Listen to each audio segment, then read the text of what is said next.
आपके जो चुनाव हुए थे विधानसभा, तो 4 राज्यों में, कितने राज्यों में?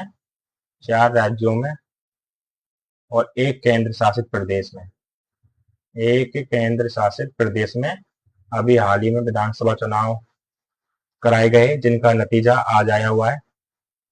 किस किस में आपको याद रखना है कि कौन कौन से स्टेट में चुनाव हुए। आपके असम में चुनाव हुए, कौन से स्टेट में?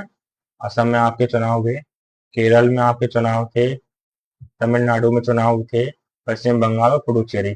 4 राज्य और एक केंद्र शासित प्रदेश में अभी विधानसभा के चुनाव आयोजित किए गए हैं, जिनका रिजल्ट आज ही आया है।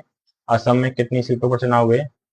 असम में हुआ 126 सीटों पर चुनाव थे। असम में कितनी सीटें विधानसभा की? क्वेश्चन आ सकता है कि असम में विधानसभा की कितनी सीटें हैं, क्योंकि क्यों आ सकता है? क्योंकि करंट का क्वेश्चन है। हाल ही में विधानसभा के चुनाव आयोजित हुए हैं और उनका आज रिजल्ट आया, तो हो सकता है कि करंट के लिए आपके लिए क्वेश्चन बन जाए। तो असम में 126 विधानसभा की सीटें हैं। केरल में कितनी है विधानसभा की सीटें? 140। कितनी है?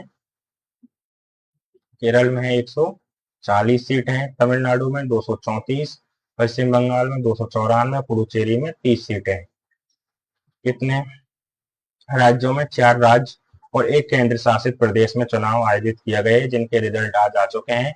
असम में विधानसभा की सीट 126, केरल में विधानसभा की सीट 140, तमिलनाडु में विधानसभा की सीट 234, पश्चिम बंगाल में 294, पुडुचेरी में 30 सीटों पर चुनाव आयोजित किया गया है। कौन कौन सी पार्टी ने बहुमत प्राप्त किया है? तो असम में बीजेपी ने बहुमत प्राप्त किया है, केरल में आईएनसी यानी कांग्रेस ने बहुमत प्राप्त किया है, तमिलनाडु में टीवीके ने अभी बहुमत प्राप्त किया है। टीवीके जो आपको आपकी जो टीवी जो साउथ के एक्टर्स हैं, विजय थेलापति, उसकी ये पार्टी है। इन्होंने 2024 में ये पार्टी बनाई और 2026 में पहला चुनाव लड़ा और यहीं से इन्होंने बहुमत प्राप्त ले लिया।